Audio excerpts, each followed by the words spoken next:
I went home and I just couldn't stop thinking about her.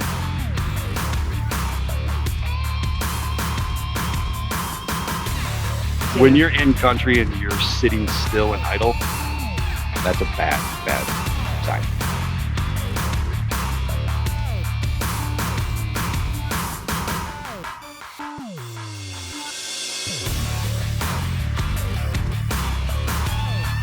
She no longer had a heartbeat. She wasn't breathing. And I was the first one on the chest. I started compressions first.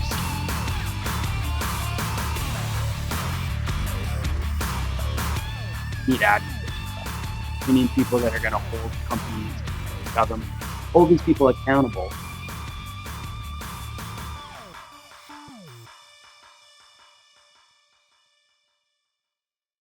Welcome back to the Heroes Debrief. We are back again.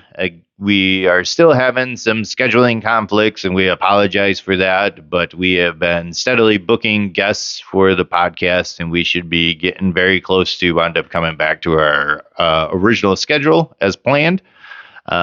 We are excited to be sitting here with Michael. He has been a paramedic and firefighter EMT for approximately 10 years, right? And then prior to that, he was a aviation electrician for the Navy. Yep. Working on, what was it? A7s. A7s. Yeah. So he's here to tell us a little bit about his story and what led him into the first response world and some of his enlistment and stuff like that. So why don't you start us off by just telling us a little bit about yourself prior to enlisting? Prior to enlisting. Okay, so I was raised in Gary, Indiana, and as we always used to say, it's a great place to be from, not at. And so I was raised there, and when I was about 13, we moved to Grand Rapids. And when I went to high school, I got into trouble my freshman year. Freshman year was a bad year, and then I finally got out of that and got with the right people and turned my way around. A couple of good teachers that set me straight. One of them was a residential construction teacher I had in high school. His name was, am I allowed? He's gone now anyway. First names. Yeah. Howard. Okay, his name was Howard. He taught the residential construction program, and I absolutely loved it. And so I had that, and I worked in the family business with an awards and engraving shop, and so as I got through high school, I decided that I really liked the construction. It really hit me, so I figured why not go into the Seabees, the construction battalion in the Navy. That was my goal. So that was my plan. Was there a lot of water around Gary, Indiana? Well, it's on the beach. Is it? Well, yeah, it's lakeshore. Oh, okay. Good. Well, I'm surprised. I'm not familiar with Indiana, but Gary, Indiana is right on Lake Michigan. Oh, okay. Yeah. All right. So you were near Been near water. My grandparents lived on Lake Michigan, so I spent a lot of summertime on the beach, and okay. so water and I got along really good. So Navy did make sense then. The Navy made sense. Okay. All right. So it wasn't so much for the floating around, but it was for the construction. Again, that was my goal. Mm. So what happened with that? Were you able to get into the CBs or? Well, the problem was the CBs had an 8-year commitment, and that I was a little hesitant about. I was hesitant about the Navy in general to begin with. Everybody's nervous about making a huge life change like that, but 8 years, that seemed like a really long time. And so, how old were you when you enlisted? 17. Yeah. So, I had a friend that was in the CBs, and he's the one that told me how great it was, and there was a whole lot of romance to the idea of it, but I couldn't get over the commitment, so I opted against it. So originally, I was going to go in under no billet. I was just going to be entered in and pick something along the way, is what they said. They said you could sample everything and pick what you wanted, which we all know is BS. But well, you and I know that is not a it's an fun easy way for a recruiter to salvage something that didn't start right. So so that was the plan. And when I went to the processing center in Detroit, there was a small medical issue they needed to have looked at. So I pulled out of that, and by the time I got cleared of everything, that billet was gone. So I had to try something else. And my recruiter was a wise man, and he listened to a lot of nervous crying and concern, and he said, "How about we try this?" And that's when he introduced me to aviation electronics. Okay. So How long did you do that for? 5 years. 5 years. 5 years. So we have a little bit in common with that, Right? Because I'm Right, on you're the an airplane man too. yeah, I was a aviation structural mechanic. Yeah. So basically, you were the guy that I argued with a lot of the time on what's broke with the plane, whether it's electronics or Right, actuator. right. So, so you wound up going through boot camp. What was that like? Great Lakes boot camp was terrible. It was so flippin' cold. It was incredibly cold. I went in the first part of November, and I didn't get out until January. So I spent Christmas in boot camp, Mhm. and we didn't have to do double time marching. That's the only saving grace because it was too cold. We would wear all the jackets that we had Mhm. in our original issue, and so we marched indoors, and we practiced indoors, and we walked everywhere else. Yep. And then for KP week, everybody gets a week in the kitchen, whether you want it or not. And Most people do. I didn't. Oh well, there you go. But it was ironic because I got to work frozen food, and it was actually warmer in the freezer than it was outside. So that's the kind of weather we had. So I wound up going to boot camp in July. Well, it was summer. Anyways, so I didn't have to deal with that. I didn't understand why they were giving me so many coats. But so for the listeners, what KP week is that for the Navy boot camp, you wound up going through these segments, right? That's Mhm. what you went through. Mm-hmm. And then each week is this different segment with a different, I don't know, Focus. Yeah. And there's one week where you're just doing a lot of the grunt work on base to wind up keeping the base in operations. You wound up landing yourself in the kitchen. I wound up painting my division flag. Yeah. So I got to remain in the barracks and did my little artwork. And then that was what I had to do for a week. Nice. So, so where'd you go to A school at? Memphis, Tennessee. And probably at that time it was the only aviation It was. A school. It was. So tell us a little bit about that transitioning from boot camp into A school. A school is the initial training for the Navy when you're going into your job. Yeah. A school was it was eye opening. I was never a great student, but I did very well. I was surprised at how things clicked, and my whole job as an electrician was troubleshooting, and I guess there was just a certain logic circuit in my brain that if this happens, then therefore this, Mhm. and that's kind of how electronics work. So, but Memphis also had a great selection of bars.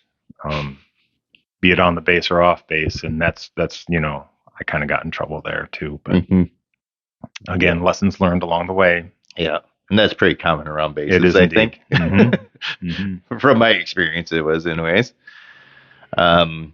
So I'm assuming that you wound up getting out to the fleet at about 18 years oldish. So yeah, I got it was just before my 19th birthday. So I was second in class. So I got the second choice of billets, and I chose search and rescue. So I would be working on helicopters and part of the search and rescue crew. Did you go through the swim course too? I went through the swim course, and that's where it stopped. Uh-huh. I did not succeed. Okay. So I stayed in Pensacola for a while, waiting for a new job, and got to do a lot of janitorial work. Mowing lawns and polishing brass. It was the aviation officer training Okay. place. So So that's where I went through my A school is. Was it? Okay. During my time, they consolidated it all into Pensacola, I think. Yeah. I don't think there was any other aviation schools outside of Pensacola.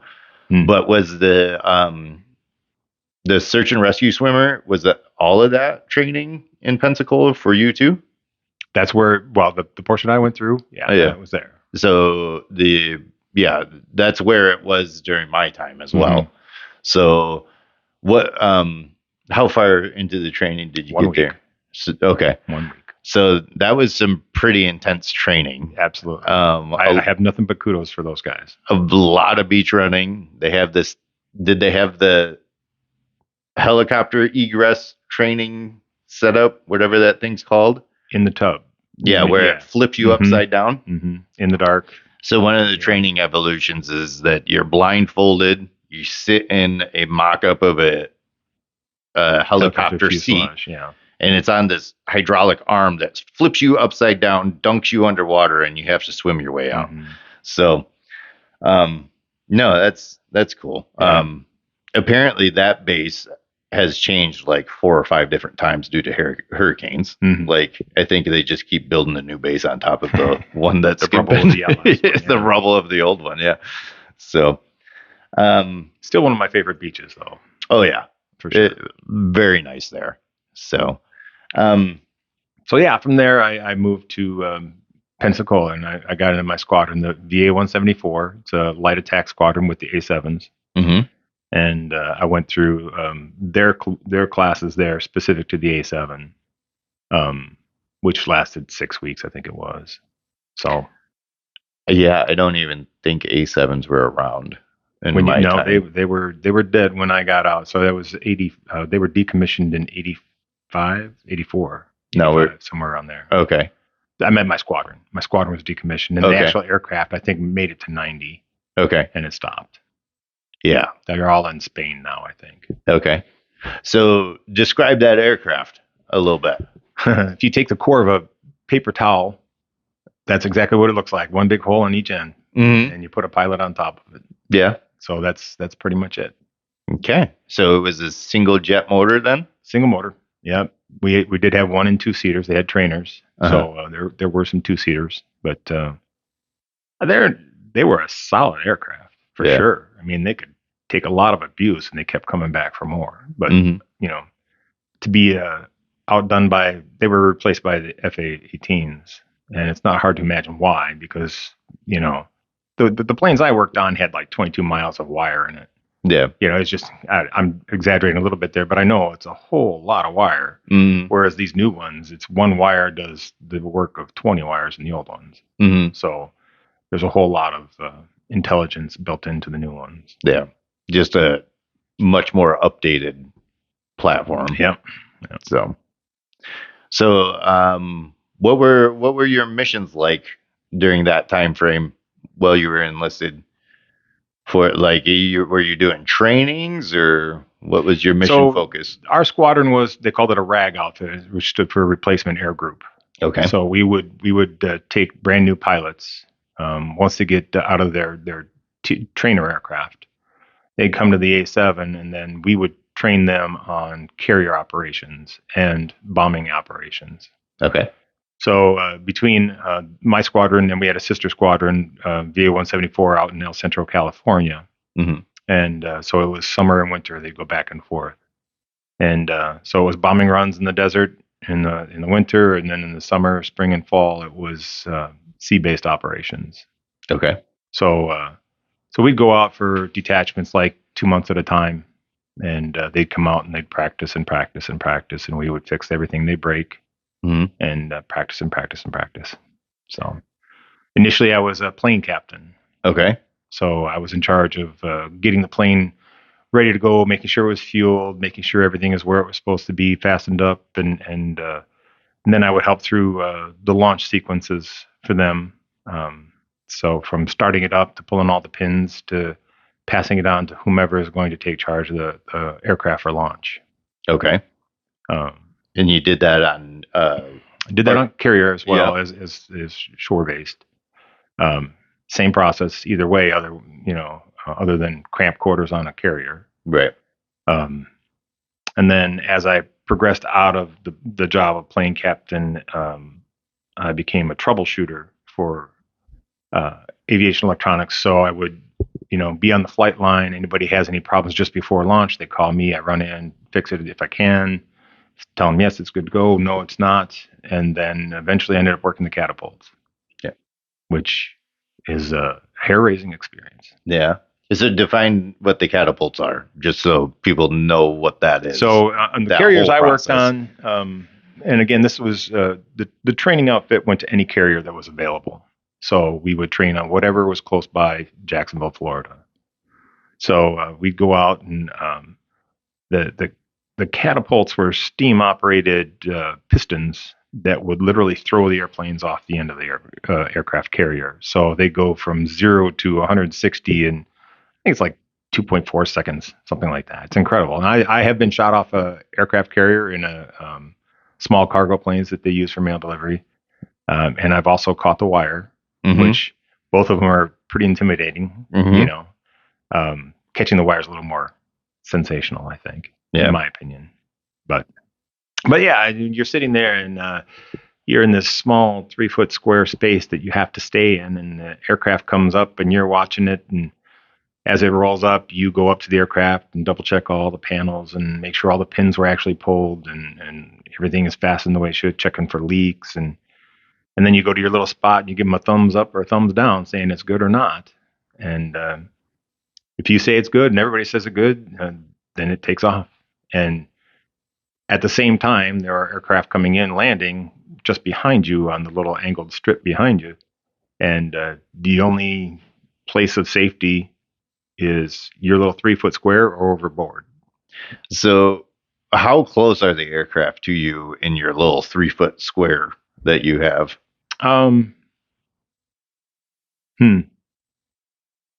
Maybe 10 feet. Mm-hmm. Maybe. 10 feet from a jet engine that's getting thrown off from the wings. From the wings. All right. Well, all right. So 20 feet from a jet engine. From the engine proper, yeah. Okay. Actually, that's not as scary. Actually, the scariest aircraft on that thing are the prop ones. But you can't see a prop. What do you mean? Propeller. It's just that when you're walking around, you don't. Everybody thinks of jet air intakes, big round thing in front. Okay, I know that. You can see that. Right. But the props is a really small silver thing. Is the only thing you see. The prop spins so fast you can't see it. And those propellers are big. They go a long ways out there. So yeah. We want to take a moment to thank our principal sponsors. These companies have supported Hero Services from a more general perspective rather than sponsoring a singular event. Window World, Paul Davis, and Bathworks have all committed to supporting Hero Services with their events as well as our various programs that we offer. Not only do these companies support Hero Services, but they have various other charitable donations as well. Please take the time to wind up looking into these companies in case you need any of your home renovation needs. So, what was it like? You're out to sea and you're on the flight deck doing all the operations and stuff like that. Is that only during the daytime, or what were your conditions like when you were out there? First time I ever got onto an aircraft carrier, I remember we were out and we watched our gear get lifted up. It was in the evening. Our gear got lifted up onto the ship, and we got put onto the ship, and we got quarters, which happened to be right underneath the catapult. Of course, it can't be any place quiet. And so we got all squared away, and then they had launched the ship, and they started moving, and there's a certain indescribable noise that is a constant drone of the propeller shaft, and it just vibrates through the entire ship. And I found it very lulling. It was very easy for me to sleep on a ship, So we got put down, and our planes had yet to arrive, so we had spare time. And I woke up in the middle of the night and they were doing ops because you could hear the catapult slamming right above you. And so I walked up and put on my gear and went up to the flight deck. And the scene that unfolded was not what I imagined. It was very dark. There was a slight orangish glow from some of the lighting that there was. It was supposed to be red lighting, but it seemed orange to me. But none of the aircraft had any lights going. None of them, and they were running. And the only thing you saw were the little flashlight wands that they used for communication, because a plane captain would use one as well. They had the little white sticks, Right. And so we'd use that to give the hand signals that we would normally give. So you could see those, but you couldn't see the intakes. You couldn't see the exhaust. And those wands don't operate like a flash, like what you would think a flashlight is. It's only to pretty much convey signals to the pilot. It glows. It's a sealed off plastic cone that's frosted, so it doesn't shine. It just glows. So it's like a glow stick. Except this is ours are white, and the other crew have there's some the yellow ones, and the yellow ones are the people that direct traffic on the flight deck. So that's it. So when you're going past one of these aircraft, if it's running, the plane captain is supposed to be in front of it, shaking his wand, so that you know that there's an active engine, and that's your only clue. Because you got earmuffs on, you got a helmet on, you got goggles on, you're pretty insulated from the environment. But the amount of tension that you feel when you walk into that environment it's incredible if you're not used to it. And that was just me observing. It was even more palpable when I was actually the one doing it. Right. So that's when I was active. I never was on a carrier or on a ship, flight deck on a ship.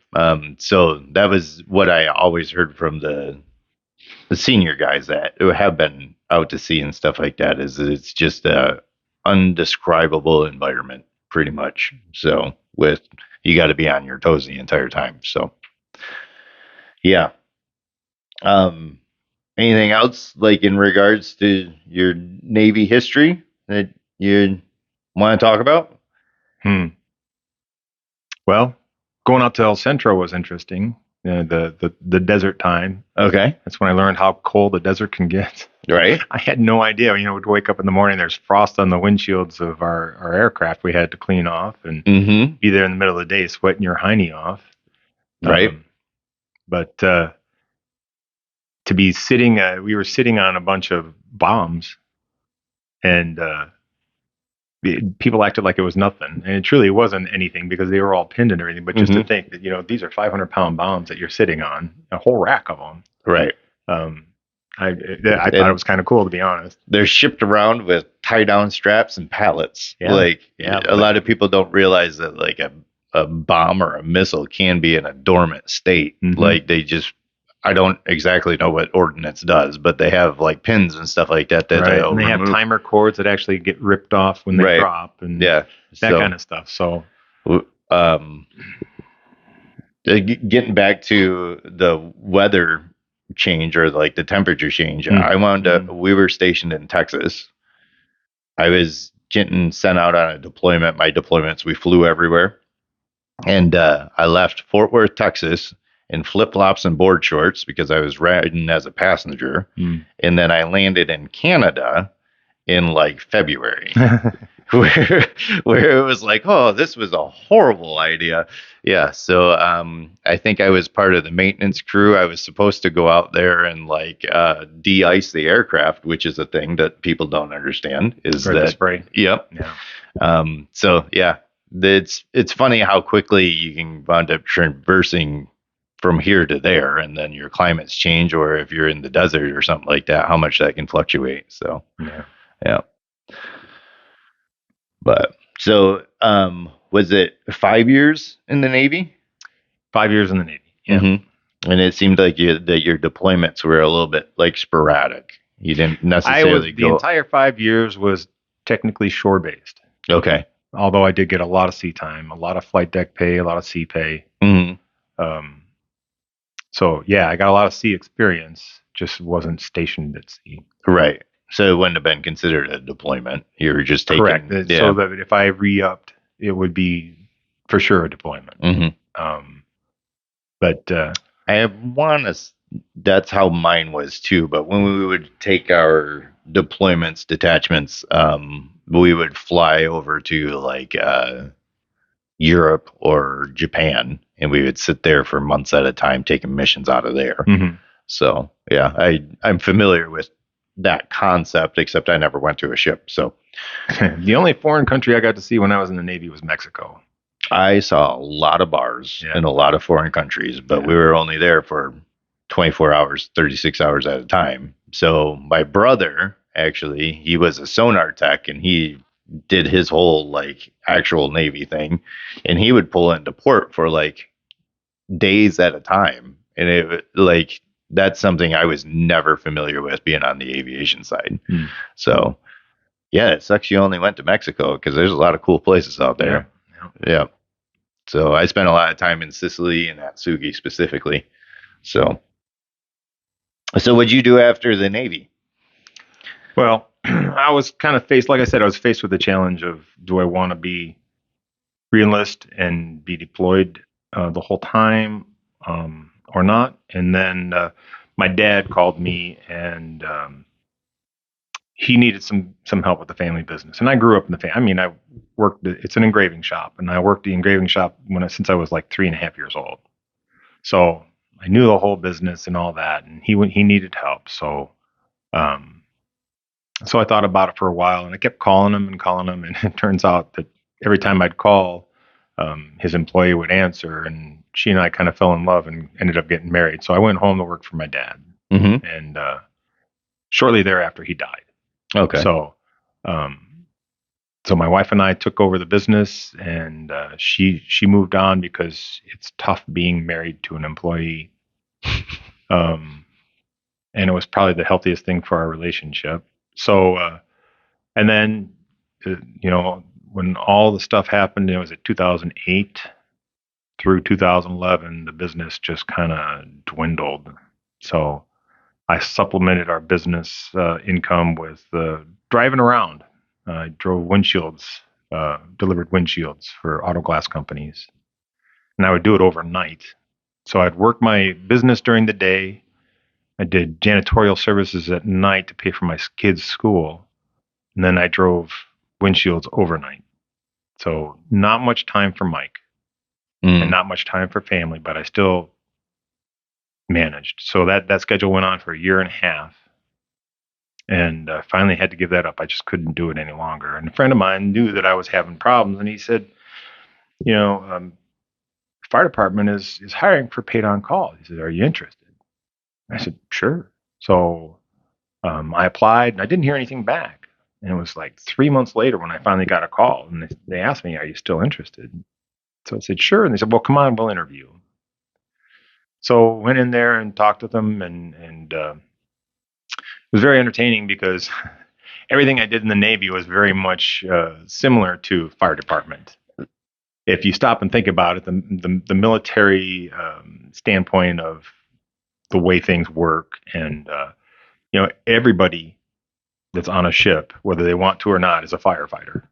I was just gonna ask, did you have firefighting training in boot camp and your A school? In boot camp and in A school, specifically dealing with boot camp was fire in general, and smoke. That was the big thing, And then in A school, it was the fuel fires, which is the bigger issue for us.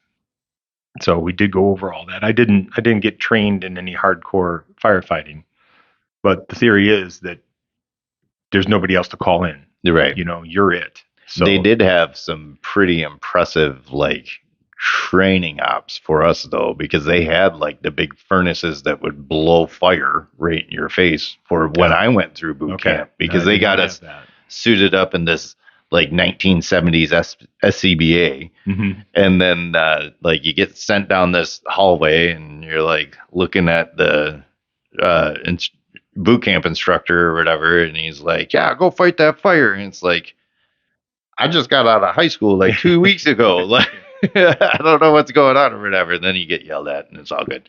But Did yeah. you guys use the oxygen generator canisters? Or take your carbon and convert it back into oxygen so you can rebreathe it? I can't remember. Yeah, to because be it honest, looked like a gigantic flask is what it looked like. I think so. I remember that like this contraption that they had for us, like we were. It looked like we were prepared to go into a nuclear war zone. Yeah, like exactly. it was like ridiculous looking. But yeah. So you got into the fire department, had a little bit of experience. So yeah, we got into it, and they said, "Well, training is going to start in October." I said, "Okay." So 1st of October, I went there, and we went 2 days a week, and I'm sorry, 2 days a week, and then Saturdays was a little bit longer. And I didn't even realize I was getting paid for my training, so that was pretty cool. I thought, oh man, finally some income, and so yeah, I made it through, and surprisingly, I passed. My concern, all you have to do is look at me, but my concern was the physical aptitude, whether I can, the agility test, if I could pass it. And I did. I did a hell of a lot better than I thought I would. Mm-hmm. And so, you taking this 300-pound guy and you're sticking him in between 16-inch on center joists, trying to squeeze through there. It's a task, but I did it. Yeah. And so I learned a lot of resolve and trust in myself through the fire department, through that training that they gave me. And we did a lot of blinded courses, to simulate going through houses, doing blind sweeps, looking for people, and what to do if you get lost, and how to, break through walls, make your own ladders out of things, that kind of stuff. So there's a lot of education in becoming a firefighter, for sure. Not just throwing water on a fire. Mm-hmm. It's a lot of logistics involved that they teach you. So yeah. So we'll get into your EMS stuff here as well. But when you were going through your initial training for your fire service, was that in conjunction with the EMS, kind of all at the same time? This department, they didn't require a paid on call to be EMTs. Okay. So there was basic first aid taught, but it wasn't required for any more than that. So I just went with the initial program, and I always watched them do that, because we were only allowed to go on fire calls. Okay. If there was smoke or flames, we went. Otherwise, we didn't go. Didn't do car accidents. We didn't do medical calls.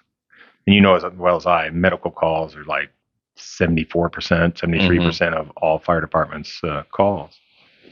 But on a whim, I applied for a scholarship here in town, and I got a scholarship to go to EMT school. So I did. I figured I got absolutely nothing to lose, other than a few months' time. And I remember for the first few weeks, I'm thinking, what the hell was I thinking doing this? This doesn't make any sense to me at all. And had a great instructor, and he was very patient with me and explaining things. And he had mentioned about using the things that and converting them to medicine. And the only thing I really knew was aviation electronics. And like I said before, that job was to know what the problem was, and know where a problem can start and where the problem ends, and figure out in between the two what's wrong. And it's the same thing with medicine. If this part of your body's not working, what along the way could stop it from working? And that's all there is. I mean, you find the problem that way, and you weed out all the other problems with your measurements and your vitals and that kind of stuff, and then you narrow it down to the most logical thing, and then you treat that. Yep. So the correlation between the two was like a slap in the face, and once I did that, everything made sense. Once it clicked, it clicked. It clicked. It clicked hard, and I finished up the class. I got through everything just fine. Um, and then I applied for a job, and I got one. So, in reference to cardiac, I had a lot of issues with cardiac getting my medic license, and I reverted back to the power plants portion of being a mechanic for the aircraft. Sure. Suck, squeeze, bang below. That acronym kind of wound up getting me a little bit focused into that whole cardiac process of how that. So it's interesting when you told me that the other day. It was like, yeah, that's kind of where my mind went to as well, because I was having a little bit of struggles with going through the education process for being a paramedic for a few different reasons. But yeah, what age were you when you started getting into fire service and EMS? I believe it was 44, 45. Okay. So what was that perspective like? A lot of people thought I was crazy. Uh-huh. I kind of thought I was a little crazy too. My wife was extremely supportive, and the kids were excited about it. So there was all of that, and the community, actually, the community at church was the most supportive, and they were saying, "Well, you'd be great at this." And they saw things in me that I didn't see in myself, so they knew that I'd be great at it. So there was a lot of encouragement there, even more so when I went into the medical field. So, so yeah, I did that. I got my EMT. I think it was 3 or 4 years into being a firefighter, Okay. and then I worked the 2 separate jobs, which was good. Did you find yourself kind of like leading the class a little bit, or like influencing any of your classmates having life experience where The bigger thing, the thing about being a dad, that's probably the most helpful in medicine for me, is because you're forced to deal with kids in high emotions and weird situations and thinking on your feet. The greatest lesson I learned as a dad is to not panic. So I actually wrote a story about it for our church bulletin once, about you're in church and you hear this kid crying, and then you hear a loud bang, and then absolute silence, and all that is for the kid just building up steam to get a really good scream out. That 2 seconds of silence, and then there it comes. And at that moment, for the parents, the biggest influence you have over that situation is to not panic. If you can say, "Oh, it's okay, just don't worry about that. It's not that big a deal. Oh my God, you hurt the pew," or something like that. You divert them, and then you're not reinforcing their fear. Mhm. As soon as you start saying, "Oh my God, are you okay?" They're thinking, "Oh my, this must really be bad. I should cry louder." Right. So there's a lot of that in medicine when you're out dealing with patients and stuff like that. If they see a paramedic panicking, they're just going to be worse.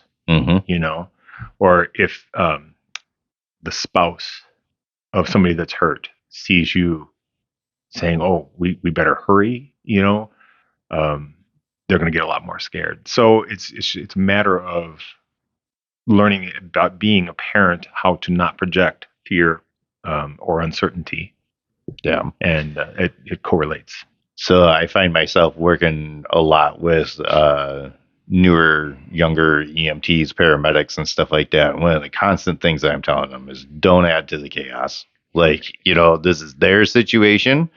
You need to be supportive, but you also need to be like that pillar of calm in that situation, regardless of what it is. So I had one medic that I worked with very young in my career. He's one of my favorite partners, and he always said, "You have one job, Mike," and that was his famous saying for me. But he'd never tell me what that job was. It would change every time he says it, But he said, when you're dealing with a patient, keep asking questions. If you get locked up and don't know what to do, just keep asking any kind of question you want, And two things will happen. Number one, you'll get back on track. And number two, you will break the silence, which makes everybody feel better that you're not pausing. Mm-hmm. The pausing and the delay and the suspense Yeah. is bad. Yeah. So, and it works, Mm-hmm. So I always thank him for that advice. Yeah. I would say in our field, in our current working field, that is very good advice. Yeah. Indeed. So getting back to the fire service, do you have like any particular calls or experiences that you can recall? There's a few. I watched a friend of mine. We were at a garage fire, as in a service garage, and it was so hot that day, and we're all in our gear, and we're fighting this fire, and it's the first time I ever seen somebody vomit inside their face mask. It was crazy to see. So that really stood out, and I don't think I've seen that one before. It was not pretty, to say the least. Uh-huh. And he was smart enough to hit the bypass valve on his mask, so he was okay, but he had to get out of there. They ended up doing an all clear and just doing a defensive fire on it because it was beyond saving. The biggest fire I ever dealt with was a drugstore that was on fire.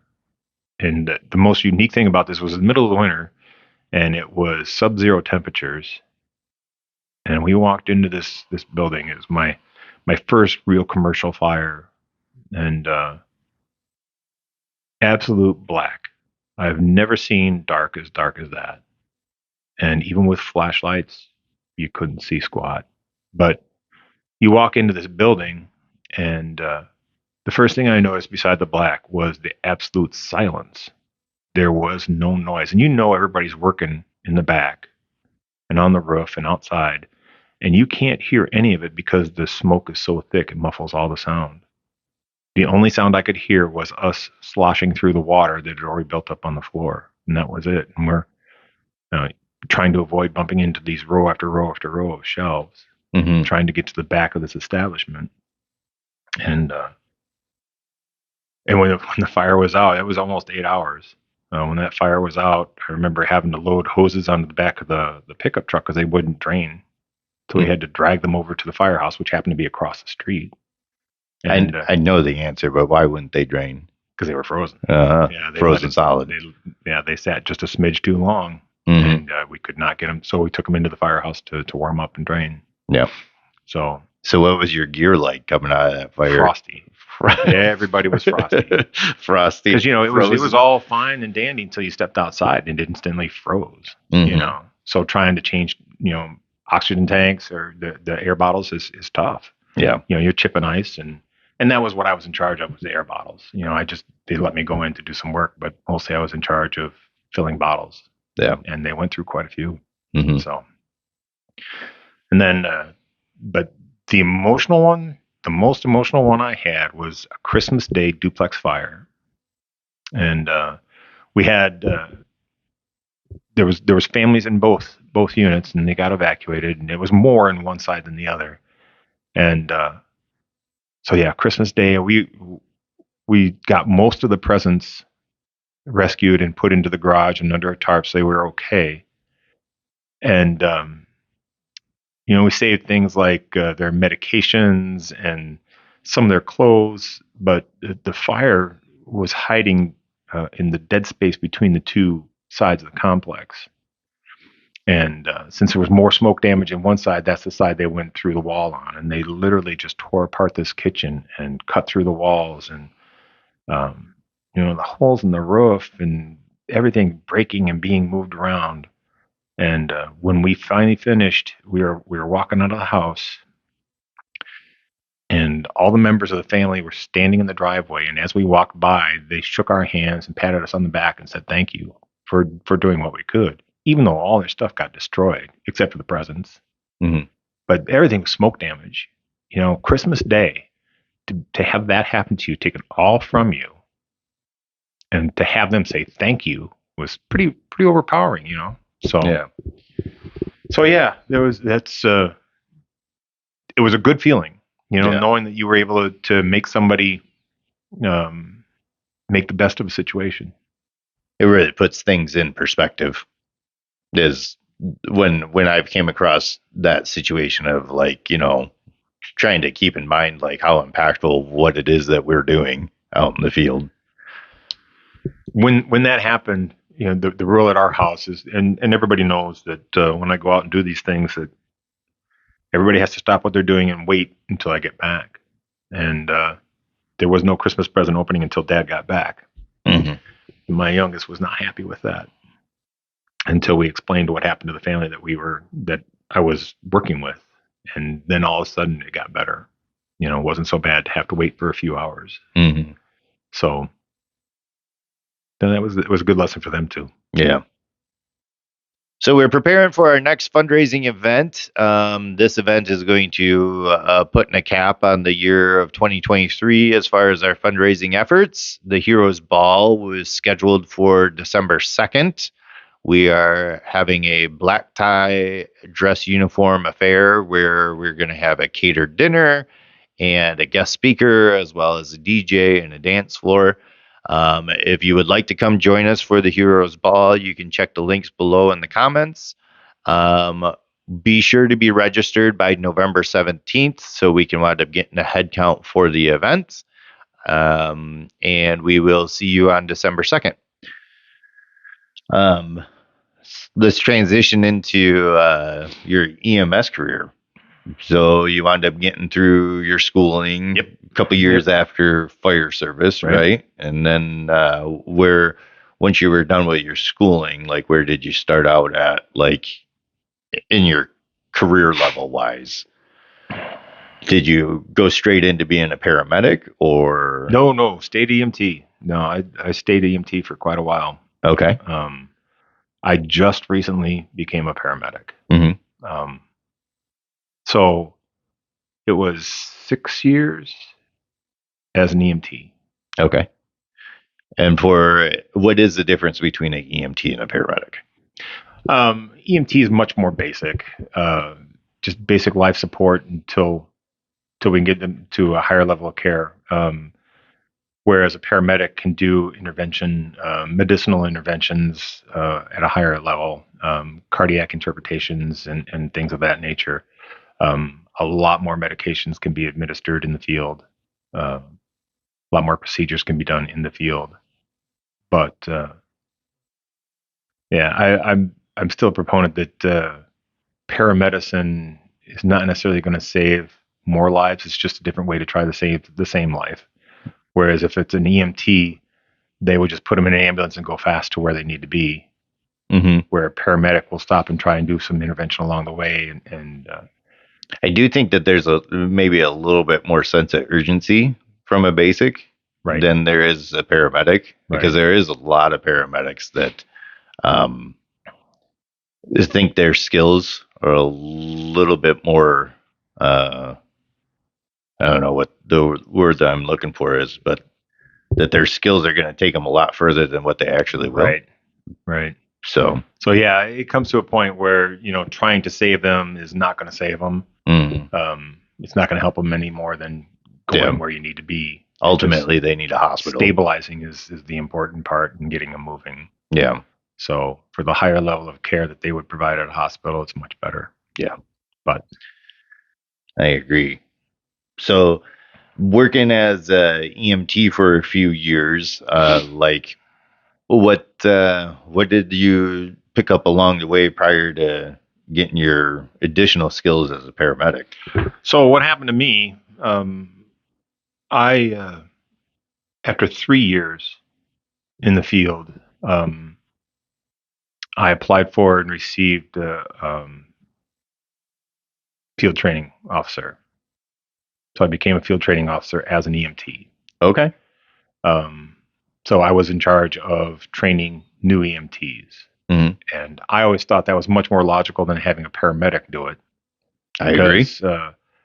Paramedics tend to bleed over into paramedicine instead of EMT stuff. Hmm. And the two of them shouldn't really cross. Right. It's good to know, but once they're in the field, they can learn to know that, not being trained on how to get into the field. That's my opinion. And so I absolutely love training. It's one of my favorite things, and to this day, I love training these young kids when they come into the field. And that's the whole parental thing, because I always call them my kids. It's the whole parental thing taken over in my brain, where okay, these baby steps to this, baby steps to this, and you're slow and you're methodical, and you don't yell at them unless they really really screw up like 4 or 5 times. But I've only had a couple of occasions where that's happened, and most of the time it's very fulfilling. So I did that, and then after a few years of that, I became one of the first EMT supervisors as a crew chief here in Grand Rapids. So I would take over supervisor duties every now and again and be out in the field as an alternative supervisor to help out in situations. So Was there any difference between you being a EMT supervisor in comparison to being a paramedic supervisor?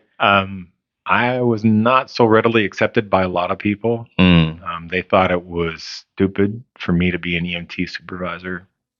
Okay. Because there's a lot of things that I couldn't do that a normal paramedic supervisor could do. DOAs and stuff like that. I couldn't do those, and I couldn't go and first respond to a lot of the calls because there was no intervention that I could do. Mhm.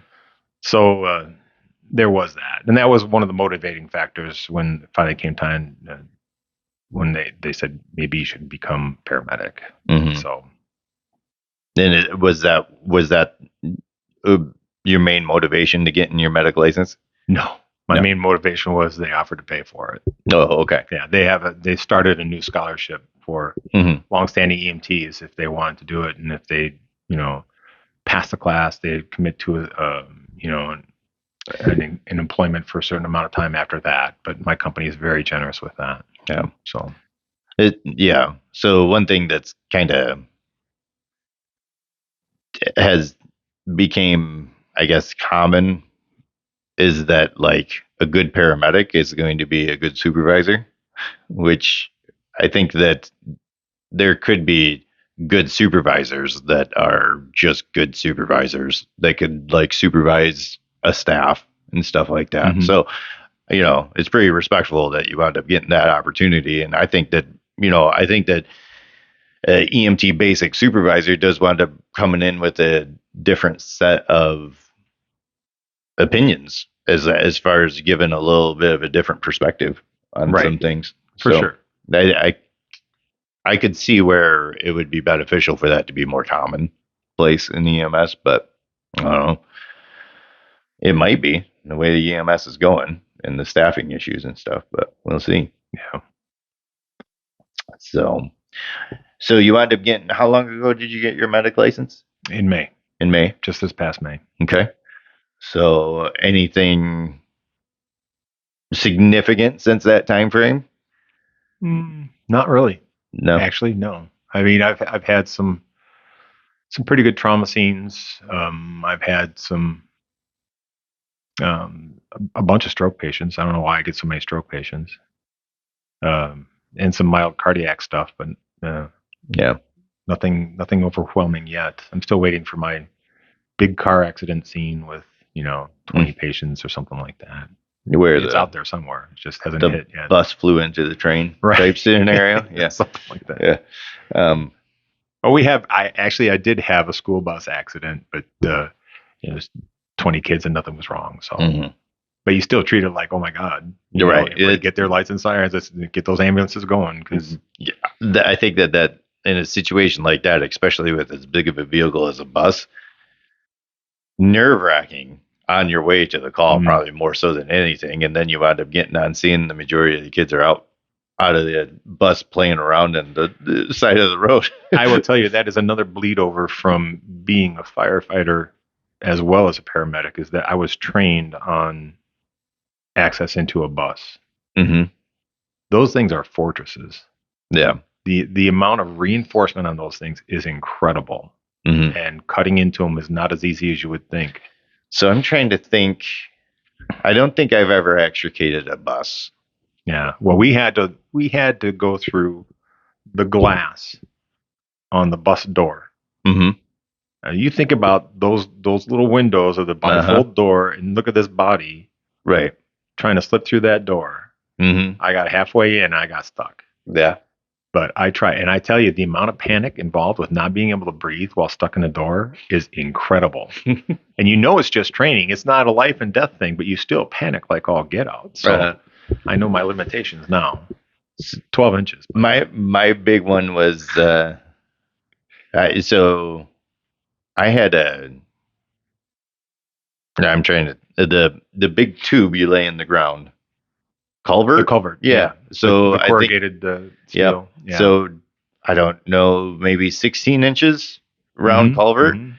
Had to climb in there. I don't remember how long it was. Had to climb in there. Usually they're 10 feet. Yeah, take my pack off, change out the bottle, and I mean, I got decent sized shoulders. Like 16 inches is not a big space. I had to do that for my my ability test, agility test. Yeah, and I've never really wound up being claustrophobic or anything like that, but I was that day. Like, and you use your toes to move. Yeah. Mm-hmm. And you're doing like you get your hands out in front of you, and you're using your fingers. Yep. Yeah, fingertips and toes.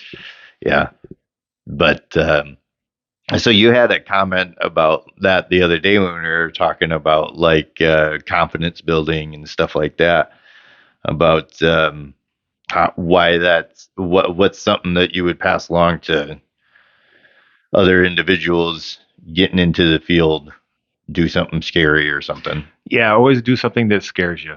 And it's advice I've always given my kids, and they turned it around against me too when I started considering the paramedic program. But that's funny. It is funny and apropos. But they when they're talking about sports, I don't know if I want to, because I might get hurt. But if you don't do it, you'll never know. It's one of those things, and it's learning to overcome something is not just overcoming that thing. It is building the confidence to take on something else down the road, and knowing that you're capable of changing your life in a way to accommodate that. Yeah. So it's much bigger than the immediate thing that you're in. It's a lifelong process where you grow. Literally, you grow from it, from the challenge. So I've been through a multitude of trainings, probably a lot of them very similar to what you went through with, our similar Navy experiences and stuff like that. EMS, I would say out of everything, the fire department is probably the best as far as like making sure, training you to a level of where it's like you think that this is your limit. Right. But you can much surpass that. Yeah. So the running into the burning building thing, it's commonplace thinking that, I could never do that. Well, in all actuality, like with the fire department, a lot of those confidence courses and that sort of thing, I feel like more people can do that than what they realize.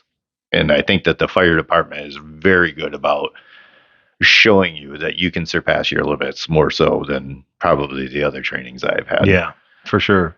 Yeah. And they force you to go into situations that you couldn't imagine otherwise. Like we did a training for search and rescue in the old Sears at the mall when it was empty. They turned all the lights out, and they said, do a sweep of this room. And you've got 10,000 square feet. Right. How do you do that? Well, you make a chain out of people. That's how you do it. And you all move together and you do a sweep of the room and or like we had an annual test where we would do our annual training where we would do this maze, and it's little 4x4 boxes that are all chained together with different accesses and different obstacles inside it, and it's like one is a 12-inch cut from the floor up, and you have to slide underneath that. And then another is hanging wires, and another is a collapsing wall. obstacles where like you go over a big hump to get under something else. It's very involved, and you're doing turns and stuff like this all the time. You're on your oxygen with a blacked out mask. And the first time I did it, I mean, I'm a big boy, and going through this stuff, I'm going through some air, you know, and I'm getting to the halfway point, and my vibrating alert goes off in my mask that I'm running low, and of course that's all I'm thinking about. You know, holy crap, this thing I'm going to run out of air, and I'm going along, and I know in one more room there'll be a bottle for me to refill off of, an emergency bottle, and I get just to the entryway into that room, and my mask just sucks up against my face, and that was it. And I peeled off the mask knowing that I was okay. But I thought to myself, oh my God, what if this was for real? And it was emotional. It really was emotional. I would be dead if it was a real fire. I would suck in so much bad fumes, and I would be dead. Yeah. So even though it's training, it was scary enough to make me think hard and long about it. You know, to be 2 feet, 3 feet from replacement air. Yeah. You know? So I finished the course without the air. Took the disassembled the mask, so I could still breathe. Left the blindfold part on and continued. But yeah, I had to break through drywall. We had to pop up through a floor and jump or go head first down a ladder, and that's how we completed the course. And it's, which again, for this big guy to go down head first on a ladder is really intimidating. But they were really good about training me how to do it, and I made it every time. I never fell. So yeah. But that fear that, you know I can do it. I have completed that course without losing my oxygen. Yeah. You know, so you face that fear, and then you're not so scared the next time you get something similar. Yeah. I think that I mean, I would imagine most of our listeners are probably from our local area, but I do know that, like, in other areas of the United States, the fire department and the EMS is combined. Yeah. I don't necessarily know that where we're at, they need to combine those two entities, but I do wish that EMS had a little bit more of that, like, confidence course type trainings or whatever, just for the simple fact of, like, building confidence in some of the newer EMTs and the paramedics, and just having them feel a little bit more stable with, like, some of the things that they get involved in. Sure. I think that's one of you have to be very selective about it, though, because you don't want these paramedics thinking, well, you know, the fire department trained me how to do this, I'm going to go do it. You're going to put themselves in harm's way and get cocky about it, because, you know, you got to admit there's a lot of cocky paramedics out there. There might be a couple, yeah. But you know, keep them within their field of how to handle. You know, one thing is especially on extrications.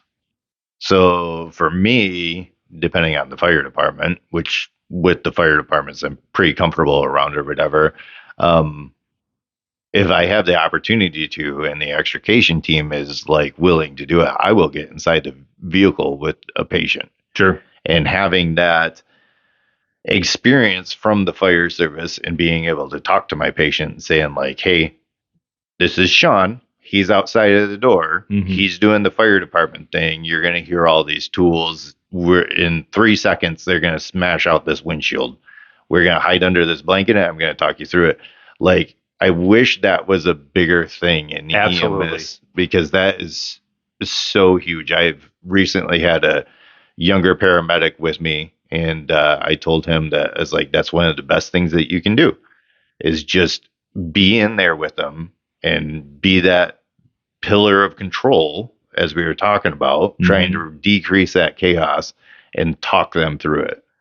So back to that whole thing I was talking about always keep talking.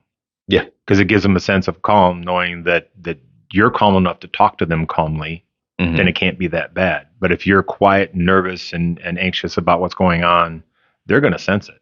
Yeah. So that kind of training, would be great. It really would. Yeah. Yep. So kind of getting into a little bit more of, like, that, how we compose ourselves on scene. You mentioned the medicine behind the medicine.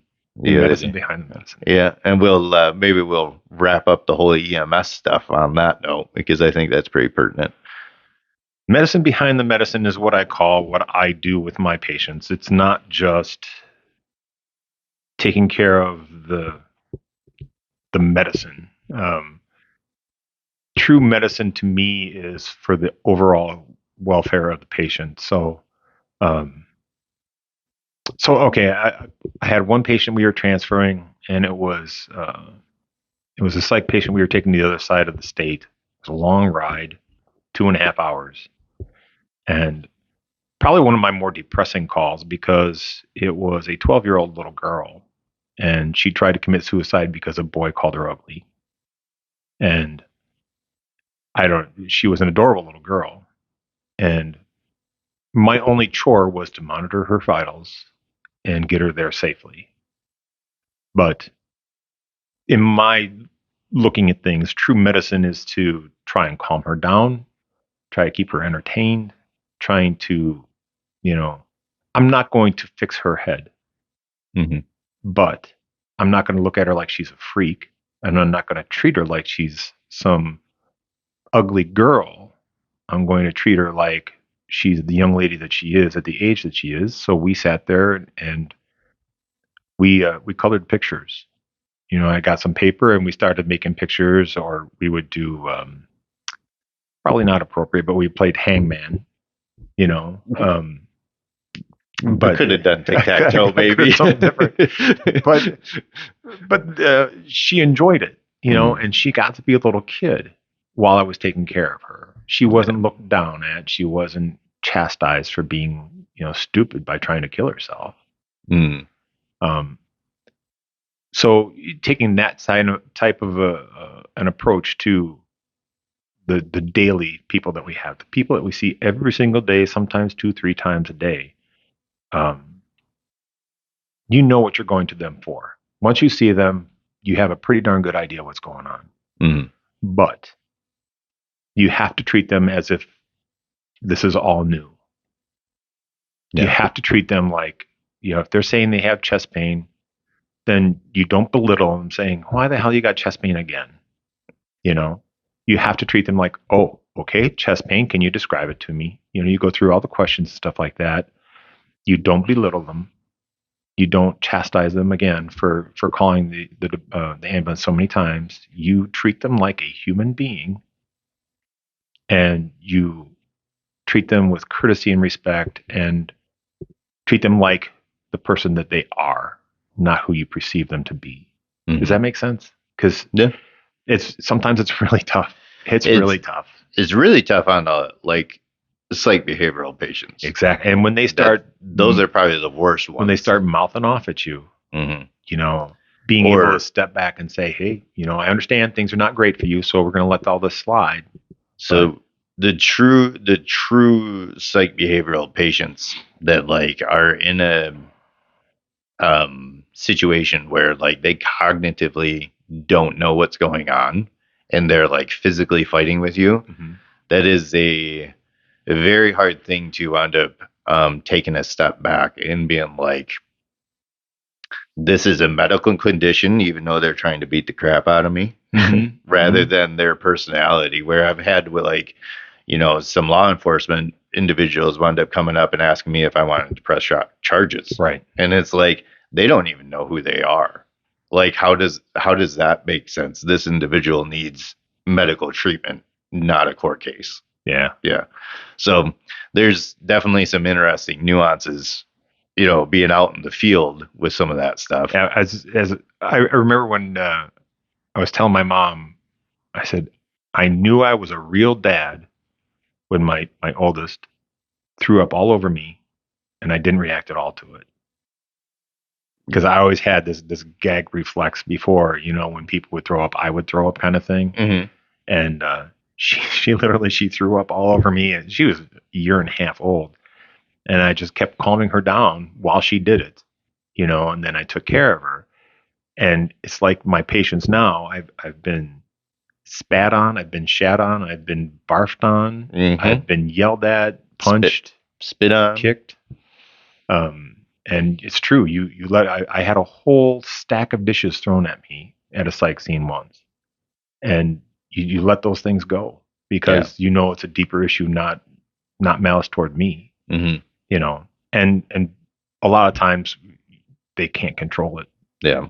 So, but the last medicine of medicine I have is when you're dealing with a patient. Typically, it's almost always where there's the husband's down, complaining of chest pains or something along those lines, and the wife is hovering like a helicopter, panicking. And true medicine is you worry about that man down, but you have to worry about the wife too, because she is, whether you like it or not, is a patient too. And you have to be able to calm her down, explain things in a way that she'll understand, so that she'll understand that you're doing something and why you're doing something. And there's a lot of distraction involved in that. Hey, could you, wife, could you go get me his medications, or something to keep her occupied so you could do your medicine on the patient. But you have to be concerned with her, because we have had calls where the husband goes down and the wife panics and the wife goes down. It does happen. So it's something you have to deal with. Yep. And that, again, like, that is something that you wind up picking up along doing 5-10 years worth of EMS, is that you're not taught that in school. No. Like the managing the scene and managing people, like, it kind of seems like you came into this career with some of that foundation or whatever, but with a lot of individuals that are just starting out at a younger age, they're not really coming in with that type of experience. And I think that there's a hard learning curve there, because how would you teach that in school? There's not a good way. Not really. No. So unless you expose people to it a little bit earlier in life. Yeah. Make them volunteer. Yeah. My family and I have always volunteered a lot. So would that be a recommendation for the public? Oh, absolutely. Yeah. Because we started volunteering at church. That's an easy place to start, and so we do a lot of things there, from helping with the services and stuff like that to volunteering for, vacation Bible school or after school events, or like I did coaching. My kids do reffing, that kind of thing. They always need help, and anytime you can help, it's another building yourself kind of thing. But and then it has since gone off to I'm in a service club, so I do a lot with special needs kids and adults now,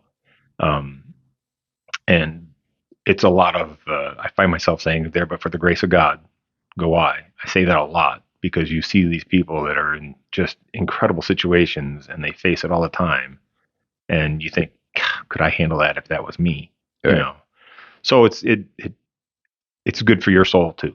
When you do something like that, but it's a dose of reality. And if we can get high schoolers to face that reality before they get out in the world will be a lot better. Yeah. In my opinion. I think that they would probably wind up coming a little bit more, again, confident and, stable. Getting through life, experiencing it a little bit earlier and stuff like that. So you mentioned some of your volunteer stuff. Tell me about Ambucks. So explain your involvement with with the American Business Clubs. I've been a member of that club since for 34 years now. As soon as I got out of the Navy, a friend of mine asked me to come and visit, and I joined up. Initially, it was for networking. My dad was in the Lions Club, and we didn't want two people in the same chapter, so I went to join another service club. And there was a pivotal moment when a young man, we went to visit Kennesaw School, which was mostly special needs at the time, and our group went there for lunch to visit, and one of these kids came tugged my leg and said hi, and he was in this little cart, and I was always shying away from anybody that wasn't like me. Even in high school, they called them PO-high students, physical or otherwise handicapped individuals. Do you remember that? Yeah, but it's before my time. So, yeah. I've never heard that I term graduated before. in '83, so but I'm it was not a gonna term tell you that they when I was used. born. It's okay, but and just that connection we had at that moment was very influential for me at that point. So from then on, I got really involved in it, and we did a lot of wheelchair ramp building. We bought specialty equipment.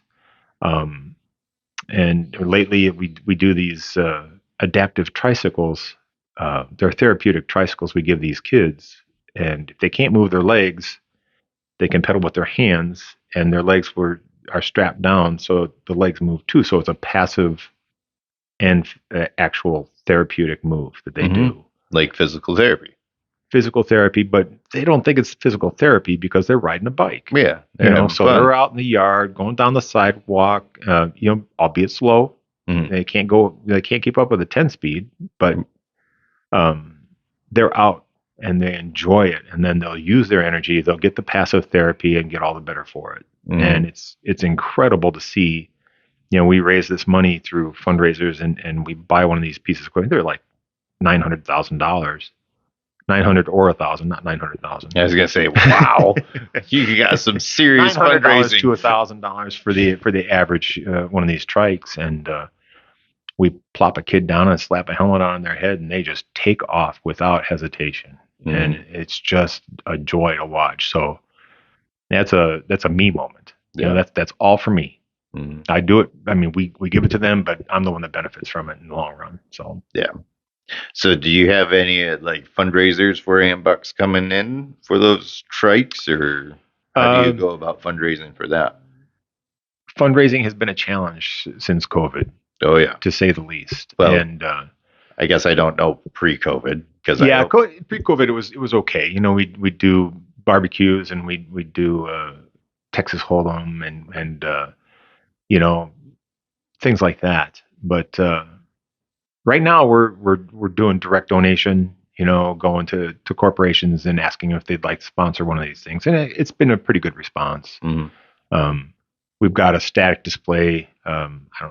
Over at a local restaurant, and people walking in and out can see this trike and make donations there. And so we still do Texas Hold'em because people love to gamble, and we just take a little slice of it. Right. So it's pretty nice.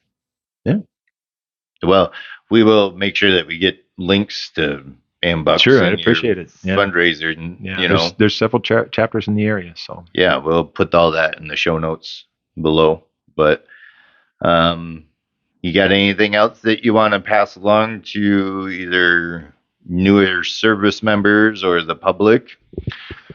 Yeah, just the advice I give my kids about do something that scares you is the best advice I could ever give. And the other thing is never miss an opportunity for more education.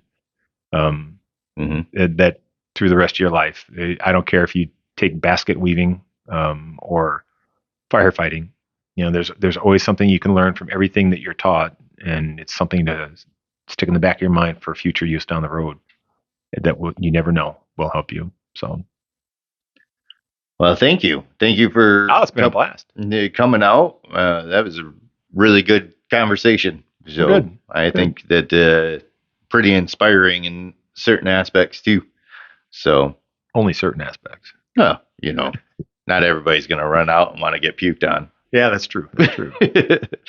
So, but so thanks for coming out, and we will catch up with you in the future. Hopefully see you at some of the events. Some of your events coming up, yeah. The Hero Dinner, is it? The Heroes Ball is on December 2nd. Yeah. And that's coming up pretty quick. So yep, here soon. We want to thank you for tuning in to the Heroes Debrief. Be sure to like, follow, and subscribe to the Hero Services YouTube channel and our audio platforms. Any additional subscriptions and viewerships to this podcast is extremely helpful to the organization as a whole.